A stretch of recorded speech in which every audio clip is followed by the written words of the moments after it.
Pag-usapan po natin ngayon ay ang haba ng buhay. Sino sa inyo ang gusto ng mahaba ang buhay? Hindi ko tinutukoy yung 900 years dito sa text natin. Obviously, wala sa atin na abot, no? At least, ay katulad ng lola ni Kathleen na libing po mamaya, namatay na 99 years old. Sino sa inyo gustong umabot ng hanggang 99? Pakitaas po ang kamay. Sana 100 para may 100,000. Pero sino ba naman sa atin na gusto na umabot ng 100? Walang nagtataas ng kamay. Sino sa inyo gustong may maikli ang buhay? Pakitaas ang kamay. Yeah, like inabalitaan natin the other day na merong ilang mga estudyante sa Tacloban of teenagers pa lang, ay namatay na. Of course, wala rin naman sa atin magtataas ng kamay. Gusto ko ganun lang kaikli yung buhay ko. Of course, kapag haba ng buhay pinag-uusapan natin, hindi natin may iwasan na pag-usapan yung tungkol sa katapusan ng buhay o yung kamatayan. So what do we feel kapag ang kamatayan na yung pinag-uusapan? Of course, pag-uusapan lang natin kapag mayroong mga nababalitaan tayo na namatay sa TV o kaya kamag-anak natin o kaya mahal sa buhay. Siyempre, personal na sa atin yun. Pero kung sariling kamatayan natin yung pag-uusapan, ano yung mararamdaman ninyo? Karamihan sa atin ay dead ma lang na we assume na bata pa naman ako eh. Matagal pa naman siguro ako bago mamatay. We make plans. Sinasabi natin kung anong gagawin natin next month, kung anong mga plano natin next year, na para bang sure na sure tayo na aabot tayo hanggang next year.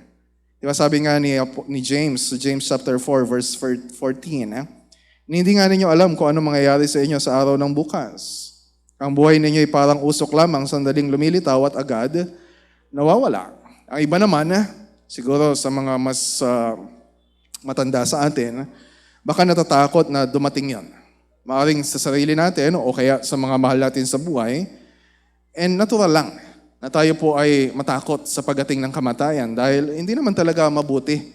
Hindi isang mabuting bagay yung kamatayan. Siyempre natatakot tayo na mawalan ng mahal sa buhay. Natatakot tayo na hindi natin alam kung ano yung haharapin natin pagkatapos ng kamatayan. Natatakot tayo dahil inaalala natin yung mga mahal natin sa buhay na may iwanan natin. Pero ano man yung nararamdaman natin ngayon kapag pag-uusapan yung kamatayan, kailangan pa rin po natin pag-usapan. Hindi natin ito may iwasan. Hindi natin ito dapat iwasan. Kasi sa sermon series natin sa Genesis 1 to 11, ay simula pa lang sa Genesis. Of course, wala sa Genesis 1. Pero pagdating sa Genesis 2, ay meron ng binabanggit ang Diyos tungkol sa kamatayan. Naalala nyo yung sinabi ng Diyos kay Adan na sinabi niya na pwede ninyong kainin lahat ng prutas dito maliban dun sa bunga ng tree of the knowledge of good and evil. And sabi ng Diyos, sigurado na kayo ay mamamatay kapag ginawa ninyo yun. And pagdating sa chapter 3, yung salita ng Diyos ay kinontra naman ng ahas at sinabi na kay Eva na you will not surely die. Pero yung tao, nahulog sa kasalanan, sa halip na maniwala sa Diyos, naniwala dun sa ahas, and ang naging resulta ay ito yung hatol ng Diyos. Sabi sa Genesis 3:19, sa lalaki, maghihirap ka hanggang sa malibing. Dahil sa alabok, doon ka nang galing, sa lupang alabok ay babalik ka rin. So, simula pa lang ng Genesis, ay pinag-uusapan na yung kamatayan. At ang unang kamatayan na naka-record sa Bible ay hindi yung kamatayan ni Adan, hindi yung kamatayan ni Eva, kundi yung kamatayan ng kanilang anak na si Abel na pinatay ng kanyang kuya na si Cain. And so ang pagpatay ay isang horrible crime. So dapat lang na pag may nabalitaan tayo na pinatay, lalo na kung 15 years old, 14 years old, yung namaril at pumatay sa mga estudyante, we must feel yung horror nung ganong klaseng krimen. No matter kung bata o matanda yung gumawa nito. So violence is not meant to be celebrated. Pero tulad nung nakita natin sa story natin last week sa Genesis 4, na itong si Lamech, na ikapitong henerasyon mula kay Adam, through the line of Cain, ay pinagmamalaki pa niya, pinagmamayabang pa niya. Sabi niya sa verse 24, may pinatay akong isang kabataan sapagkat ako'y kanyang sinugatan. So nakita natin palala ng palala yung kalagayan ng tao sa lahi ni Cain from one generation to another. Pero sa bandang dulo, mayroon tayong naaaninag na pag-asa. Dito nagtapos yung text natin last time. Verse 25. Muling sinipingan ni Adan ang kanyang asawa at ito'y nanganak na isa pang lalaki. Sinabi ng ina, binigyan ako ng Diyos ng kapalit ni Abel na pinatay ni Cain. Ay ito'y tinawag niyang Seth. Si Seth ang ama ni Enos. Noon nagsimulang tumawag sa pangalan ni Yahweh ang mga tao sa kanilang pagsamba. Kung paano nakilala si Cain, yung lahi ni Cain sa kanilang mga human accomplishments, hindi lang sa pagkakaroon nila ng mga anak, kundi pati sa advancements sa science, sa technology, sa music, sa arts, and nakilala din sila sa mga kasalanan na ginawa nila, sa mga sexual na kasalanan, sa violence, even sa yung malupit na sense of justice. Ibang-iba naman yung lahi ni Seth. Mas nakilala sila hindi sa kanilang human accomplishments, mas nakilala sila sa klase ng relasyon na meron sila sa Diyos. Tumatawag sila sa pangalan ng Diyos, sumasamba sila sa Diyos, naglilingkod sila sa Diyos, sumusunod sila sa Diyos. Pero, pagdating natin sa chapter 5, magkaiba man yung naging kalagayan ng lahi ni Cain sa kalagayan ng lahi ni Seth, pero makita natin na iisa lang yung kanilang destinasyon. Na lahat sila ay mamamatay. And so pagdating natin sa chapter 5, itutuloy natin yung nasimulan dito sa dulo ng chapter 4. Na yung focus na dito ay sa lahi ni Seth. So iniwanan na natin yung lahi ni Cain. And kung makita ninyo sa handouts po ninyo, ay mahati ito sa 10 bahagi. Na 10 bahagi na ito ay binanggit ang 10 tao, 10 lalaki, 10 tatay. Ang una ay si, number 1, Adam, verses 1 to 5. Pangalawa ay si Seth, verses 6 to 8. Pangatlo ay si Enosh, verses 9 to 11. And then pang-apat ay si Kenan, verses 12 to 14. And then pang-lima ay si Mahalalel.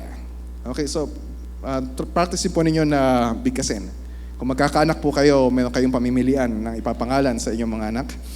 Verses 15 to 17. Pang-anim ay si Jared. O, di ba? Magandang pangalan. 18 to 20. Pang-pito ay si Enoch. Verses 21 to 24. Pang-walo ay si Methuselah. Verses 25 to 27. Pang-siyam ay si Lamech. Verses 28 to 31. And then pang-uli ay si Noah. So meron na tayong Noah dito sa church. So wala pa yung ibang pangalan. So titingnan po natin sa 10 na ito ay may mapapansin kayo na pare-pareho dun sa bawat section na ito. And meron din tayo mapapansin na kakaiba. Like kay Adam, kay Enoch, kay Lamech, kay Noah. And then doon natin kukunin yung theological highlights o ano yung gusto ng Diyos na matutunan natin dito sa dami-dami ng mga pangalan na binanggit. Pero before that, ay tingnan muna natin ano yung structural overview. Ano yung common pattern na makikita natin sa bawat pangalan na ito. So mayroong 3 common elements. Bawat pangalan na binanggit ay mayroong 3 numero na babanggitin. Okay? So yung unang numero ay may kinalaman sa kung ilang taon yung lalaki na yon bago siya nagkaroon ng anak. Not sure kung panganay na anak or basta yung anak na panggagalingan ng lahi ni Noah. Halimbawa, sa passage tungkol kay Seth, verse 6, nung 105 years old na si Seth, naging anak niya si Enos. So yun yung first. 105 siya nung nagkaanak. And then pangalawa, kung ilang taon pa siya nabuhay pagkatapos dito. And then, yung fact na nagkaroon pa rin siya ng ibang anak na lalaki at babae. Halimbawa kay Seth, verse 5. Tapos nabuhay pa siya ng 807 years at nagkaroon ng iba pang mga anak. So hindi lang si Enos, yung anak ni Seth, so marami pang iba. Yun nga lang, hindi pinangalanan.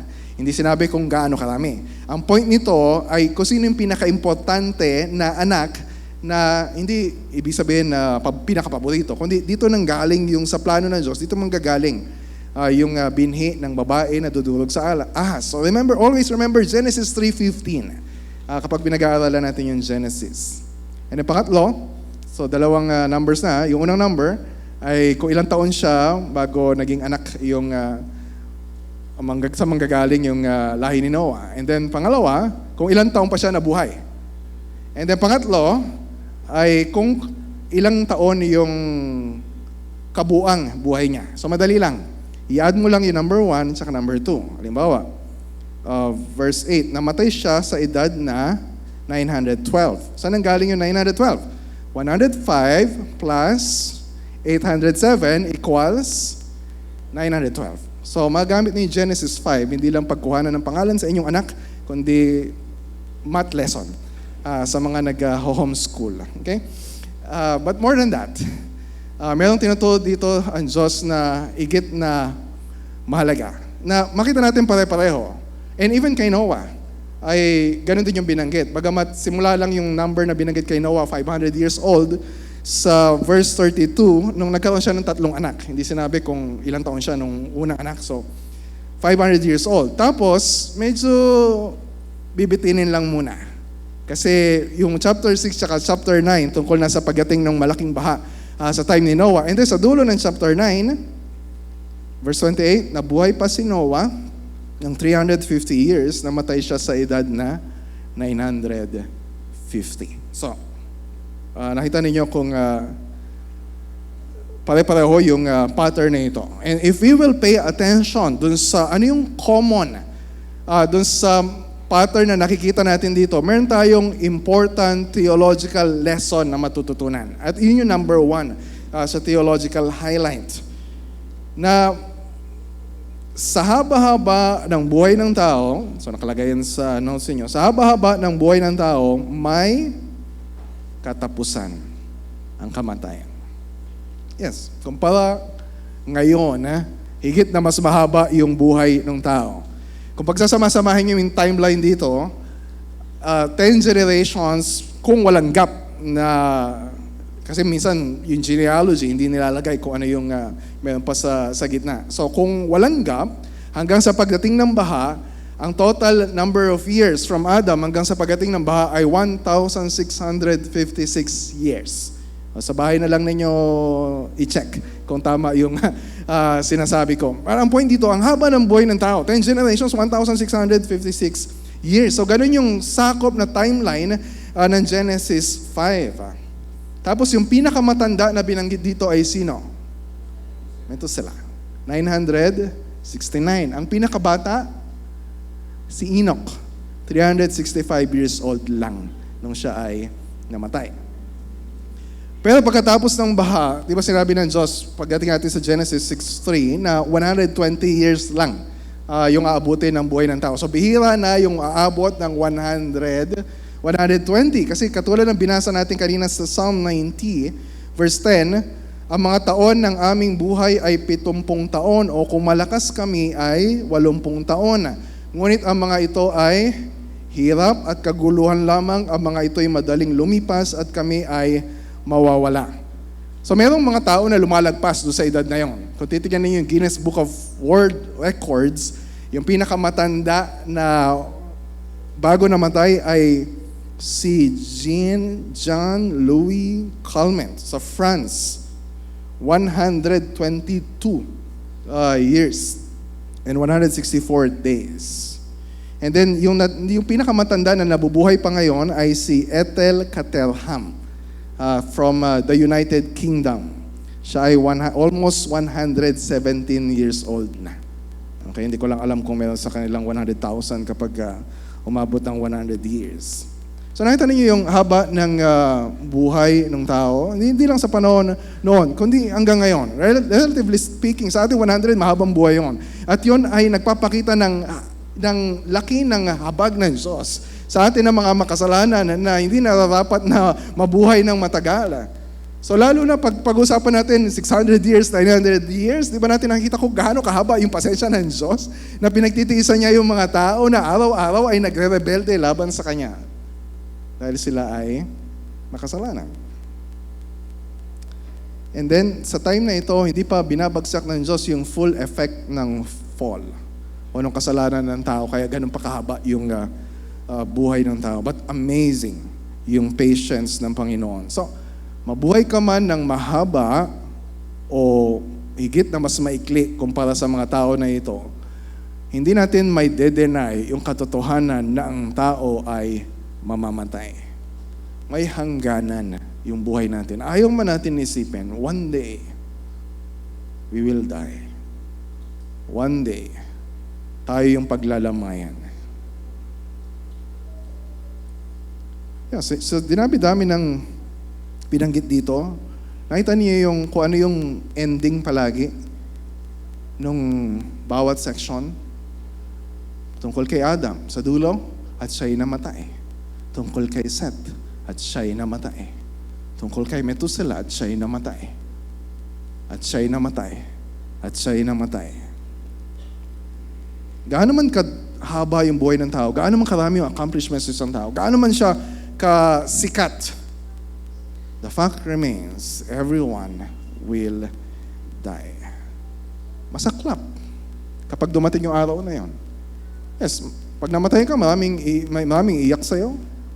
Maraming makakaalala sa'yo, pero after a few days, after a few years, makakalimutan ka na ng mga tao. So maikli ang buhay ng tao. Kaya dapat prayer natin, katulad ng sinasabi sa Psalm 90 verse 12, kaya turuan mo kami, Panginoon, na bilangin ang aming mga araw upang kami ay magkaroon ng pusong may karunungan. So yun yung unang theological highlight. May katapusan yung buhay natin, kahit kaano kahaba. Yung maging buhay natin sa mundong ito.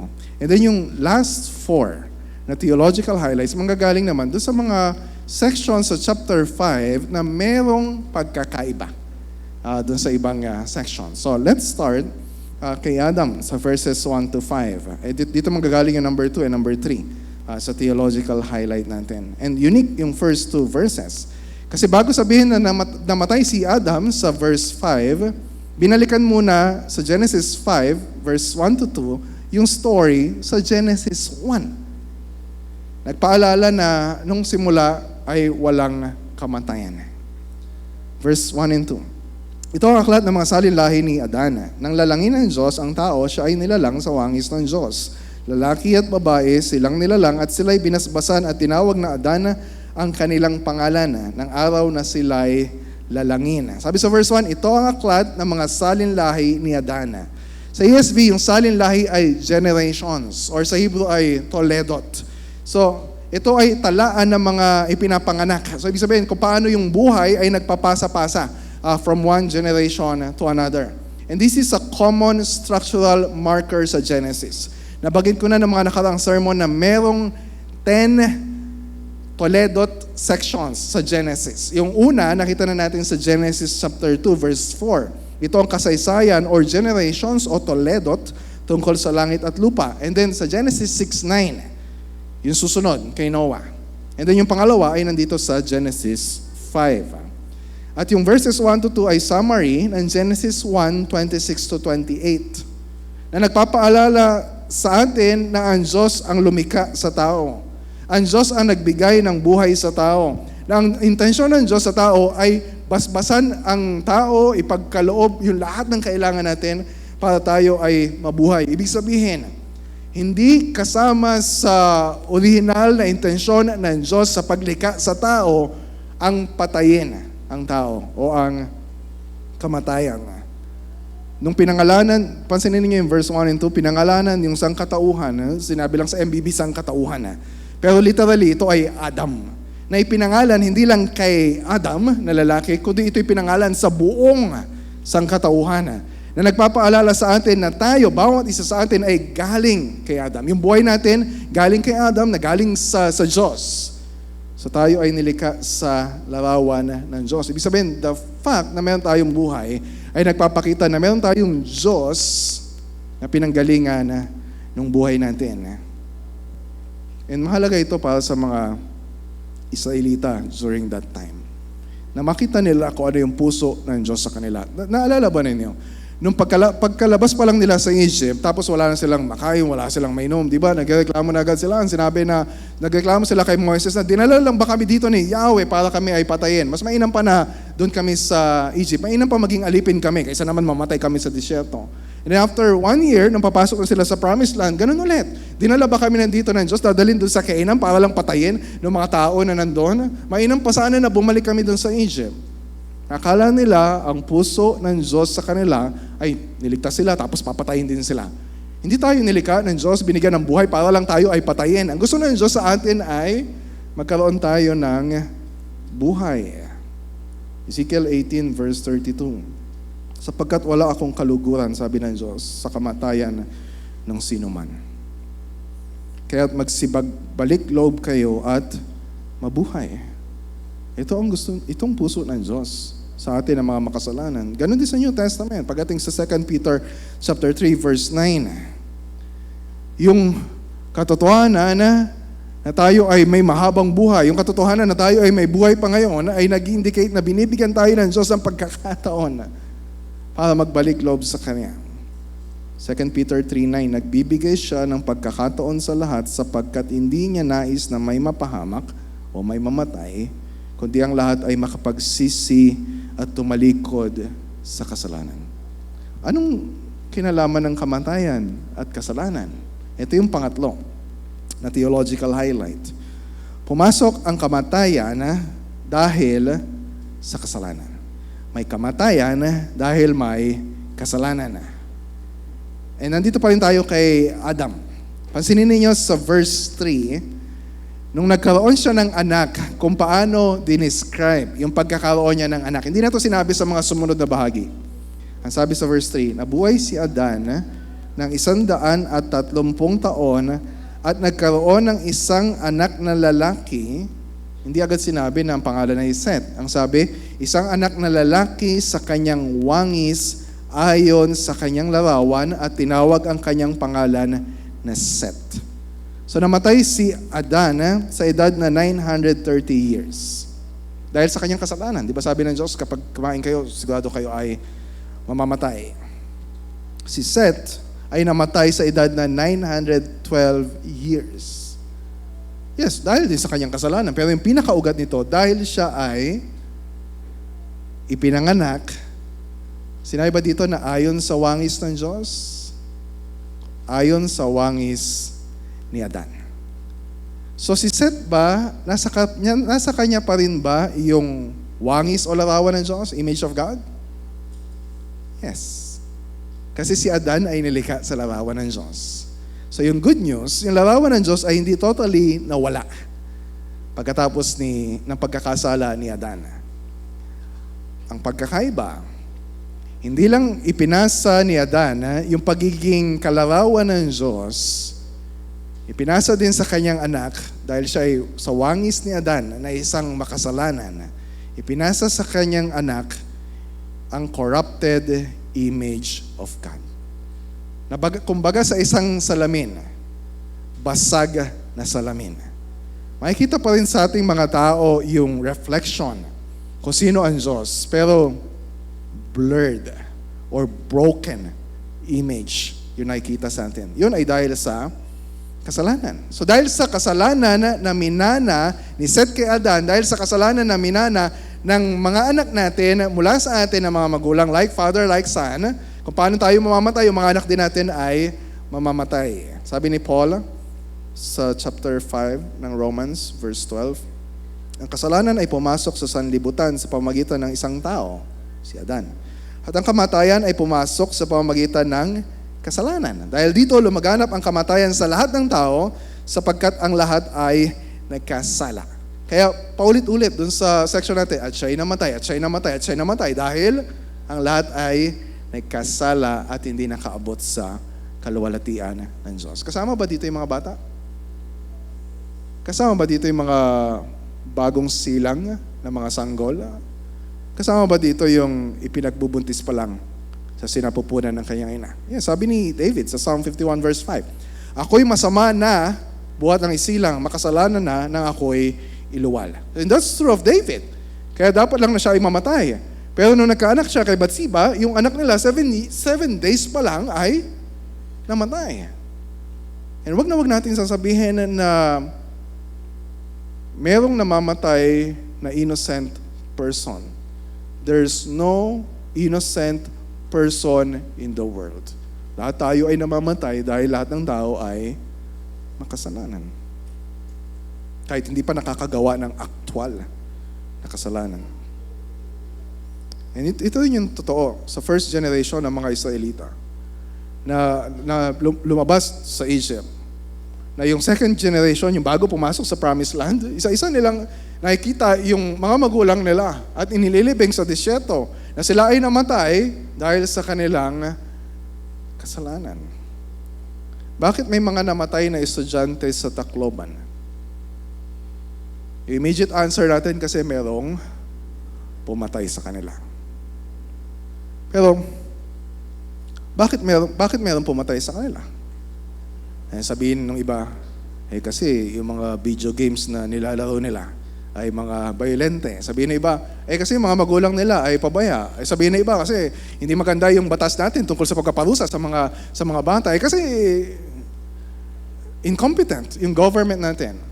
And of course, probably may mga factors yung mga bagay na yan. Pero yung pinaka-ugat ng lahat, bakit may namamatay, bakit may pumapatay, ay dahil sa kasalanan na nasa puso ng tao. Matanda, bata, lahat tayo ay may kapasidad na gumawa ng isang karumal-dumal na kasalanan. Only by the grace of God, kaya tayo ay napipigilan na gumawa ng kasalanan. Hindi natin alam kung yung mga tao na pumatay ay mapaparusahan sa justice system natin. Pero sa sistema ng hustisya ng Diyos, bata, matanda, ang kabayaran ng kasalanan ay kamatayan. Romans 6:23. So ang tao ay namamatay dahil sa kasalanan. Not primarily dahil sa kasalanan ng iba, although dahil sa kasalanan ng iba kaya namamatay yung iba, kundi primarily dahil sa sarili nating kasalanan. Walang sino mang tao ang mamamatay na totally innocent at walang kasalanan. And walang sino man sa atin makakatakas sa kamatayan. Kahit anong gawin ninyong exercise, kahit anong gawin ninyong pagkain ng mga healthy na pagkain, kahit marami kang pera na pampagamot sa ospital, none of us can escape death. Iyon yung pinapaalala sa atin ng Genesis 5. At siya'y namatay, at siya'y namatay, at siya'y namatay. Dating ang araw na sasabihin din sa atin, at siya'y namatay. Sa Genesis 5, bawat pangalan na nakita natin, ang katapusan ay at siya'y namatay. And he died, and he died, and he died. Right? No. Except one. May exception. Sino? Si Enoch. Walang sinabi sa dulo ng story niya na at siya'y namatay dahil siya ay hindi namatay.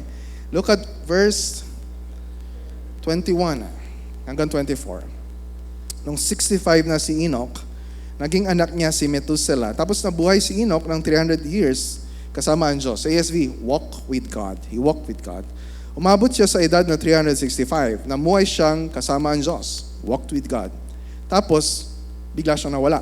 Kasi kinuha siya ng Diyos. Sa lahat ng ito, ang pinakabatang, hindi ko masabi palang pinakabatang namatay. pinakabata ay 365 years old lang.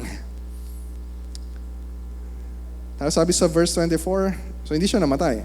Bigla siyang nawala kasi kinuha siya ng Diyos. Siguro dito nanggaling yung kasabihan natin na huwag kang masyadong mabait. Baka kuhanin ka na ni Lord. Ang kaibahan lang, lahat tayo kukuhanin ni Lord kapag tayo ay namatay. Except kapag bumalik ang Panginoong Jesus at nadatnan tayo na buhay pa. So, meron lang few exceptions. Lahat ng tao ay mamamatay except kay Enoch sa story natin. And then meron pang isa sa Old Testament na hindi namatay. Si Elijah, sabi sa 2 Kings chapter 2 verse 11, bigla rin siyang inakyat sa langit. And so obviously, hindi to normal na human experience na hindi natin pwede ipag-pray na, Lord, sana wag na akong ma-hospital at wag na akong ilibing. Bigla na lang akong mawala para wala nang marami rin palang poproblemahin. Yung kapamilya natin kapag tayo ay biglang nawala. So this is not normal human experience. Ito ay supernatural work ng Diyos. Ano yung malinaw sa theology na makita natin dito sa pang-apat? Ang Diyos lang ang makapagliligtas sa atin mula sa kamatayan. There's no human work, there's no human accomplishment, there's no human technology na makakapag-bypass ng kamatayan as a normal human experience. Ito yung pag-asa na meron tayo. Yung paulit-ulit na refrain, and He died, and He died, and He died. Na merong gagawin ang Diyos para bigyan tayo ng buhay. Now, for those who are children of God, hindi kamatayan yung huling salita sa buhay natin. Death is not the final word. Merong buhay pagkatapos ng kamatayan. Sa case ni Enoch, buhay pagkatapos ng buhay. Pero for all of us, there's life after death. Merong buhay na walang hanggan kasama ang Diyos pagkatapos ng buhay na ito. Ito yung buhay na makakasama natin ng Diyos for all eternity. At ito ay para lang sa mga tao na namumuhay, nakasama ang Diyos sa mundong ito. So don't expect, if you're not living your life, na walking with God every day, don't expect na pagdating ng araw na yon, you will walk with God for eternity. Kasi 2 beses binanggit sa story ni Enoch. Yung dahilan bakit siya kinuha ng Diyos. Enoch walked with God. Enoch walked with God. Verse 22 and verse 24. Ito yung malaking kaibahan ni Enoch kay Lamech. Hindi yung Lamech na tatay ni Noah, kundi yung Lamech na nakita natin sa lahi ni Cain sa Genesis 4. Si Enoch pang ilan dito sa Genesis 5? Pang 7. Mula kay Adam through Seth. Si Lamech ay pang 7. Mula sa lahi ni Adam through Cain. Ito yung malaking kaibahan. Kung paano si Lamech ay talagang nasa climax yung kanyang pagiging sexual sinner, pagiging violent, pagiging basagulero. And makita natin dito kay Enoch na isa lang sinabi sa kanya. Hindi lang yung fact na nagkaroon siya ng anak, hindi yung kanyang human accomplishments, but the fact na he walked with God. Ito yung buhay na katulad ni Adan at ni Eva sa Garden of Eden. Na naranasan nila na ang Diyos lumalakad kasama nila, nakakausap nila, and they're enjoying yung fellowship with God. And hindi ibig sabihin ba nito na si Enoch ay walang kasalanan? Meron. For all have sinned. Pero nagpapakita ba ito na achieve niya yung ganong accomplishment na hindi siya namatay dahil sa kanyang sariling accomplishments? No. Maliwanag sa Book of Hebrews chapter 11 na ito ay by faith.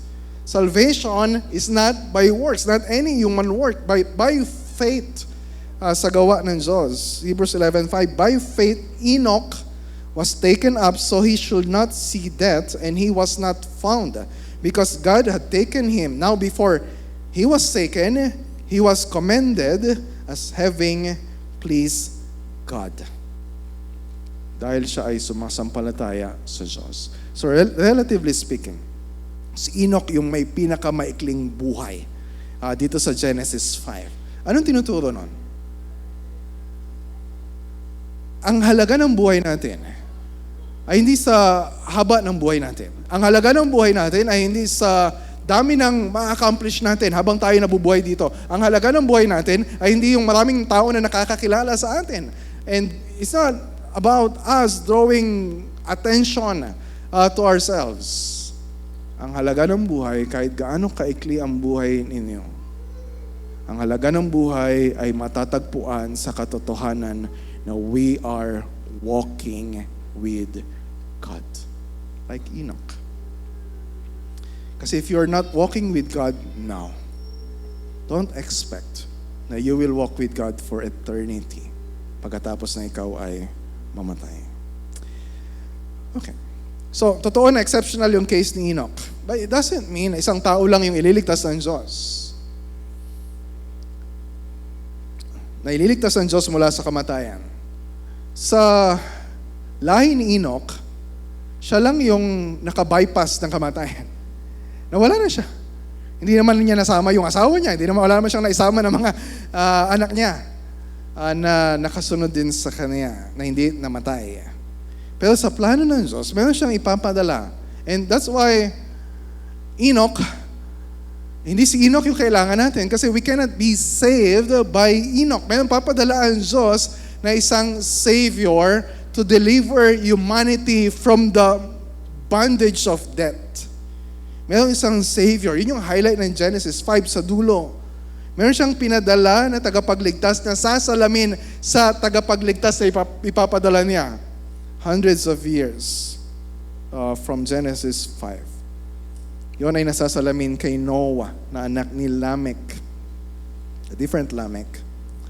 Verse 28-29, when Lamech had lived 182 years, he fathered a son and called his name Noah, saying, out of the ground that the Lord has cursed, this one shall bring us relief from our work and from the painful toil of our hands. Yung tatay ni Noah, pinangalanan siyang Noah, na yung Noah ay katunog ng Hebrew for rest or relief. Na in a way, it's prophetic, na nagpapakita na meron siyang inaasahan na pag-asa na sa haba-haba ng buhay ng tao. Kaya siguro ayaw natin na mabuhay ng ganitong katagal kasi alam natin na ibig sabihin, pag nabuhay ka ng ganito kahabang panahon, ibig sabihin ganito rin kahaba yung paghihirap na mararanasan mo. And we don't want that. Pero merong hope. Sa kabila ng hirap sa trabaho, sa kabila ng hirap sa sakit sa puso ng mga broken relationships, sa kabila ng hirap sa pagpapalaki sa mga anak, sa kabila ng hirap sa pagharap sa kamatayan, there is hope. Na may mga tao na umaasa sa Diyos, katulad ng naging ending ng Genesis 4. Na kaya yung lahi ni Seth, na umaasa sila, tumatawag sila sa pangalan ni Yahweh. At yung tatay ni Noah, yung umaasa na sa lahi nila ay manggagaling yung binhi ng babae na ipapadala ng Diyos para dudurog sa ulo ng ahas. Ibig sabihin, kapag nadurog yung ulo ng ahas, matatanggal yung kamatayan ng ahas, matatanggal yung kamandag ng kamatayan. Yes, sa stories sa Genesis 6-9, sinabi din si Noah, he also walked with God like Enoch. At gagamitin ng Diyos si Noah para iligtas yung sangkatauhan sa baha. Ilang tao iniligtas niya? 8. 8 lang. Marami siyang iniligtas na hayop. Sangkahayupan pala yung kanyang iniligtas. Pero mula sa lahi niya ay magpapatuloy yung lahi na magpapatuloy yung lahi na panggagalingan ng tagapagligtas.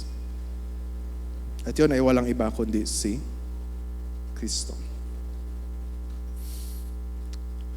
Pansinin niyo sa Luke chapter 3, na sa talaan ng lahi ng Panginoong Yesus ay binanggit yung 10 pangalan na nakita natin sa Genesis 5. Luke 3:36-38.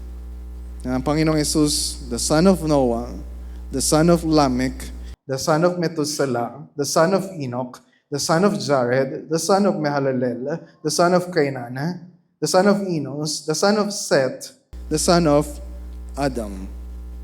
Ang malaking pagkakaiba, si Jesus lang ang tinawag sa the Son of God. Yes, in a way, si Adam ay son of God dahil siya ay created in the image of God. Pero siya ay created.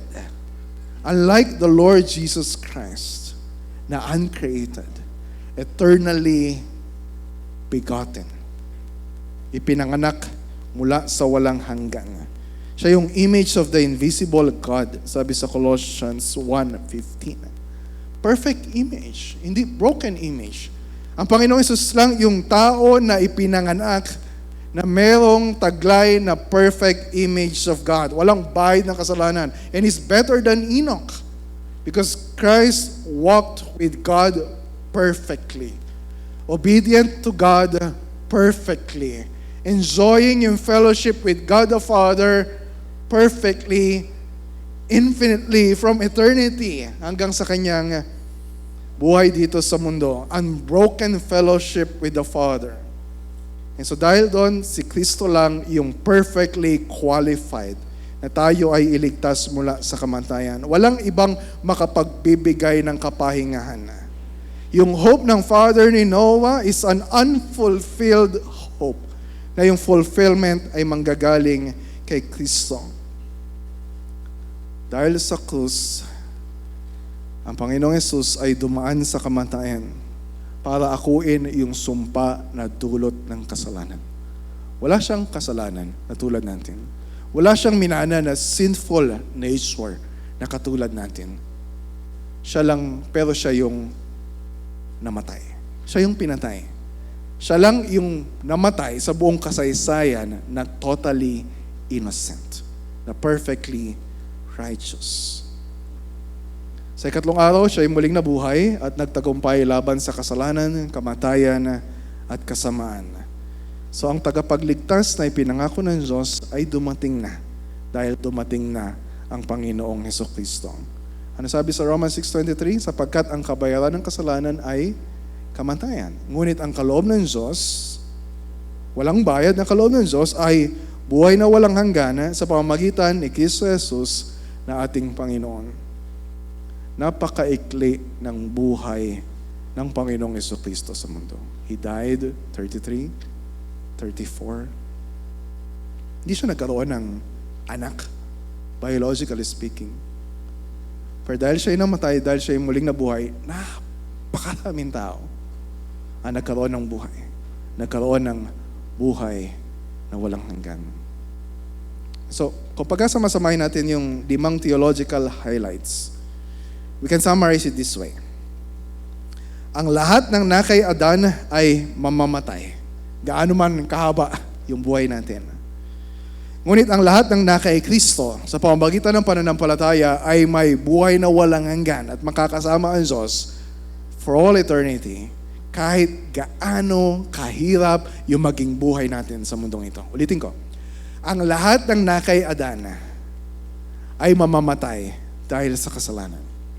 Ngunit ang lahat ng nakay Kristo sa pamamagitan ng pananampalataya ay may buhay na walang hanggan kasama ang Diyos kahit gaano kahirap yung buhay natin sa mundong ito. So ngayon, what does it mean for us? Mahalaga nakita natin yung text in Genesis 5. Mahalaga na nakita natin yung pala yung theology na tinuturo ng teksto na ito. Pero mahalaga rin na tanungin natin sa sarili natin na what does it mean for us? Mahalaga yung application. Una para sa atin.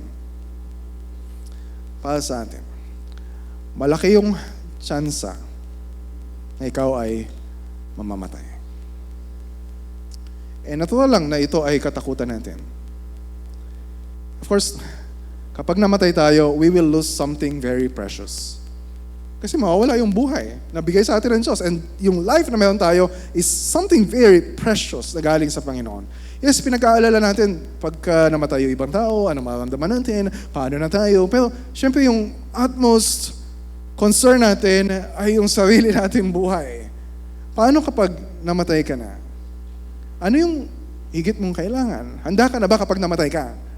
So, hindi St. Peter plan yung kailangan ninyo. Although, pwede din naman kayo kumuha ng St. Peter. Ang mahalaga ay ma-realize natin, ano ba yung plano ng Diyos? John 3:16, For God so loved the world that He gave His only begotten Son, that whoever believes in Him shall not perish, but have eternal life. Ibig sabihin, kung wala ka kay Kristo, if you don't have faith in Christ, hindi lang you will die, you will perish. Ibig sabihin, you will perish for all eternity in hell, away from the presence of God. Napakasaklap ng buhay para sa iyo if you are not in Christ. Pero kung tayo ay nasa kay Kristo by faith, yes, meron pa rin tayong pag-aalala, meron pa rin tayong katatakutan kapag dumating yung araw ng kamatayan. Pero meron tayong hope, na meron tayong buhay na walang hanggan dahil kay Kristo. Na masabi natin na ang kamatayan ay pakinabang. Katulad ng sinasabi ni Paul, dahil ang mabuhay ay si Kristo, dahil ang mabuhay ay kasama si Kristo, dahil ang mabuhay ay sumunod sa lakad ni Kristo. So yung tanong sa atin, mga bata, mga matatanda, for all of us, are you walking with Christ now? Pangalawa, para sa pamilya natin, lalo na sa mga anak natin. Concerned ba tayo kung ano yung papamana natin sa mga anak natin? O hindi masyado. O kung ano yung papakain natin sa kanila araw-araw. O bigyan sila ng magandang edukasyon. Pero inisip pa rin natin, ano kaya yung papamana ko sa anak ko? Actually, meron na tayong pinamana sa anak natin. Yun yung kasalanan na nasa atin. Nasa kanila na yun eh. If you are in Christ, meron tayong higit na kailangan ipamana sa kanila. Yung pananampalataya na meron tayo kay Kristo. And that's not automatic. Hindi automatic na kapag pinanganak sila, yung anak natin ay magiging tagasunod din ni Kristo. Hindi automatic na kapag sinasama natin sila sa church, ay sila rin ay magiging tagasunod ni Kristo. We must be intentional, we must be prayerful, na ipaalala sa kanila ano ibig sabihin ng buhay. Handa ka na ba kapag ikaw ay namatay, na ihanda sila sa pamagitan ng pagsasabi sa kanila, pagtuturo sa kanila, ng tungkol sa mabuting balita ni Kristo na siyang tanging paraan para sila ay magkaroon ng buhay. And third, for our church. Sa dinami-dami ng pangalan na nakita natin sa Genesis 5, pinagbubuklod sila ng kasalanan, pinagbubuklod sila ng kamatayan as a common human experience. And dito sa church, pinagbubuklod tayo ng buhay na meron tayo kay Kristo. Hindi natin kailangang mabuhay na mag-isa. Hindi natin kailangang harapin yung hirap ng buhay na mag-isa. Hindi natin kailangang harapin yung kamatayan na mag-isa. Yung good news sa atin, we have a church, that's why we encourage everyone to be a part of the church. That's why we withhold yung Lord's Supper sa mga non-members ng church or any other local church. To invite you, to increase yung longing sa inyo na you are not meant to live your life alone. You cannot walk with God alone. Hindi ka walang sino mang babiyahe patungo sa walang hanggan ng nag-iisa. That's why we have a church family. And then lastly, for the world. Sa mga taong wala pa kay Kristo. This is our mission. Sa mga taong nasa mundong ito, mga kapitbahay natin, mga kamag-anak natin, in-invite natin dito sa church, yung mga Muslims na pinag-pray natin, yung mga Buddhists sa ibang bansa, o kahit dito sa Pilipinas, if they're still separate from Christ, they will perish. Mamamatay sila. Hindi lang mamamatay sila, they will not experience yung rest in peace na nakasulat sa lapida kapag sila ay inilibing. Kasi hindi nila kilala si Kristo. May mga nababalitaan tayong namamatay. May mga sensational dahil sa namatay sa murder, dahil sa namatay sa lindol. Pero araw-araw, kapag pupunta ka sa trabaho, kapag uuwi ka sa bahay, di ba, bawat barangay, bawat kanto, every day, every other day, every week, may nakikita tayo na naglalamay. May pinaglalamayan, may namamatay. And one day, kasama natin sa bahay, o kapitbahay, o mahal sa buhay. Are we telling them kung ano yung kailangan nilang marinig para sila ay magkaroon ng buhay na walang hanggan.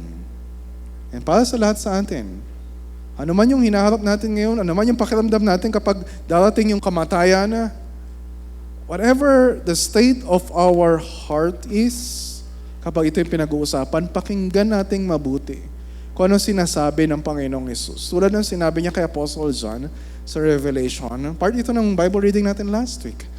Revelation chapter 1, verse 17. Sabi niya kay Apostle John, huwag kang matakot. Huwag kang matakot. Ako ang simula at ang wakas at ang nabubuhay. Namatay ako, ngunit tingnan mo, ako'y buhay ngayon at mananatiling buhay magpakailanman. Hawak ko ang mga susi ng kamatayan at ng daigdig ng mga patay. So to read Genesis 5, in light of the gospel of the Lord Jesus Christ, nagpapaalala sa atin na si Kristo, nasa kamay ni Kristo, hawak ni Kristo yung buhay natin. Hawak ni Kristo yung kamatayan natin. Hawak ni Kristo yung buhay na walang hanggan na meron tayo. So anong kakatakot natin? Anong ipag-aalala natin? Anong ikaiinggit natin sa ibang tao? Si Kristo ang ating pag-asa sa buhay at sa kamatayan. Let's pray.